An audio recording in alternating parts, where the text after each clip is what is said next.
Again, this is for iSearch Bridging Solutions, your gateway to the world since 2008. Okay, ang tanong na magkano ba talaga yung show money para sa Canada po?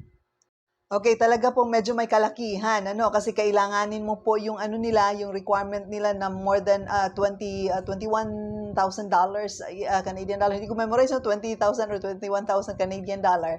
Pagkatapos yung balance mo po sa school tuition, yun po yung i-total. Mga more or less po, mga 1 million mahigit po.